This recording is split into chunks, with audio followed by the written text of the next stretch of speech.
हरिओम। नमस्कार मित्रों, प्रणाम। जय श्री राम, जय बद्री केदार।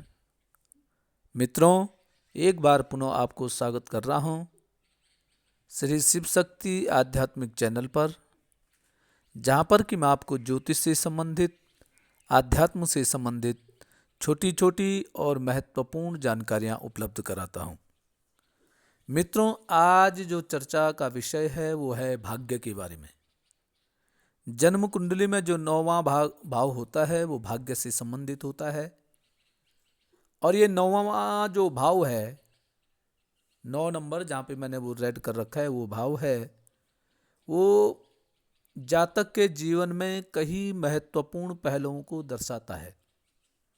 इसी से भाग्य हो गया, धर्म हो गया, ज्ञान हो गया, यात्राएं हो गया, और साथ साथ में उच्च शिक्षा का भाव भी यह नवमा भाव माना जाता है। नववां जो भाव है त्रिकोण भाव में सबसे प्रमुख है और शक्तिशाली इसको माना जाता है। मित्रों, आज इसी नवम भाव के बारे में, भाग्य के बारे में आपको बताऊंगा। वीडियो प्रारंभ करने से पहले आपसे पुनः वही निवेदन, यदि आपने अभी तक चैनल को सब्सक्राइब नहीं किया है तो प्लीज़ चैनल को सब्सक्राइब अवश्य करें। वीडियो को अंत तक देखें। यदि आपको ठीक लगती है तो इसको शेयर अवश्य करें, अन्य लोगों तक भी भेजें, और लाइक और कमेंट भी अवश्य करें। मित्रों, कुंडली में जो नौवां भाव होता है वो भाग्य का भाव होता है, और हमारे भाग्य में बाधा कब आती है, भाग्य से संबंधित परेशानियां कब आती हैं, कौन से ग्रह ऐसे होते हैं जो हमें हमारे भाग्य में बाधा कारक बनते हैं। तो मित्रों, सबसे पहले ये नवम भाव, इस नवम भाव का स्वामी और साथ साथ में देवगुरु बृहस्पति, क्योंकि नवम भाव का जो कारक ग्रह है वो बृहस्पति है।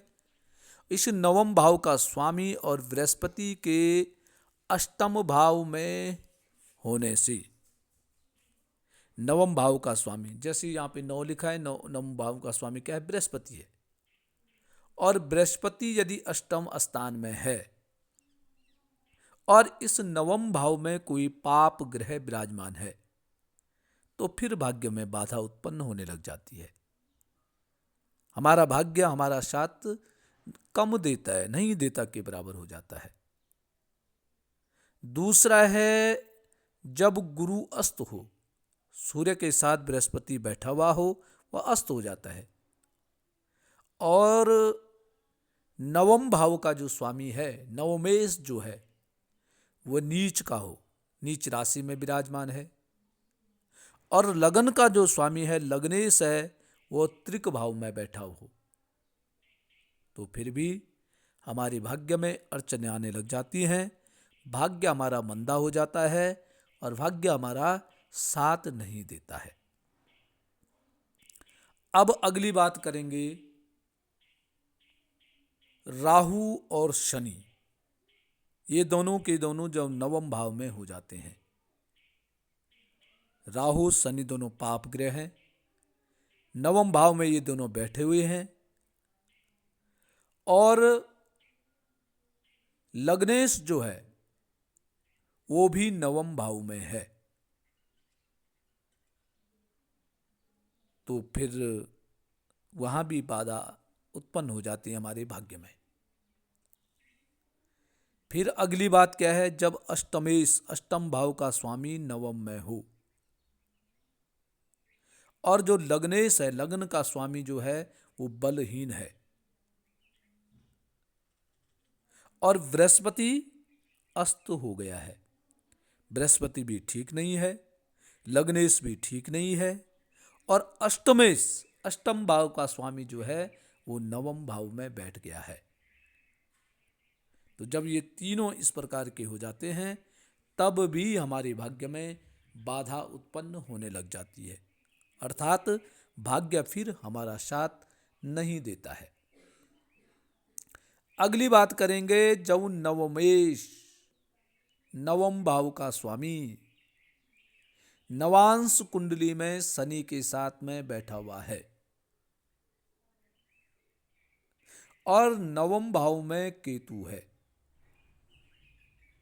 और लग्नेश और पंचमेश दोनों पाप ग्रहों से दिष्ट हो रखे हैं, तो तब भी हमारे भाग्य में अड़चनें पैदा होने लग जाती हैं। एक और है, जब नवम भाव का स्वामी कोई पाप ग्रह है तो तब भी हमारे भाग्य में बाधाएं उत्पन्न होने लग जाती हैं। या नवम भाव का जो स्वामी है वह नीच का हो गया हो, नीच राशि में बैठ गया हो। नवम भाव का स्वामी यहाँ पे हमारे जहाँ पे ये 9 मैंने लिख रहा है, लाल मैंने कर रखा है, जो रेखांकित हो रखा है लाल रंग का हो रखा है, वह नवम भाव है। उस नवम भाव का जो स्वामी है यदि वो नीच राशि में विराजमान हो गया है, फिर भी हमारे भाग्य में बाधाएं आने लग जाती हैं, अर्थात किसी भी कार्य में भाग्य साथ नहीं देता है। इसलिए ये ऊपर जितने भी सूत्र मैंने बताए उनमें से जो भी ग्रह आपके हैं और आपके भी यदि भाग्य में बाधाएं उत्पन्न हो जाती हैं तो मित्रों उसका उपाय करें, उसके जप करें, उसका पूजन और दान से उनको थोड़ा बहुत आप ठीक कर सकते हैं। तो मित्रों आज के लिए बस इतना ही। कल पुनः किसी नई जानकारी के साथ आपके सामने प्रस्तुत होऊंगा। तब तक के लिए नमस्कार, प्रणाम, जय श्री राम, जय बद्री विशाल।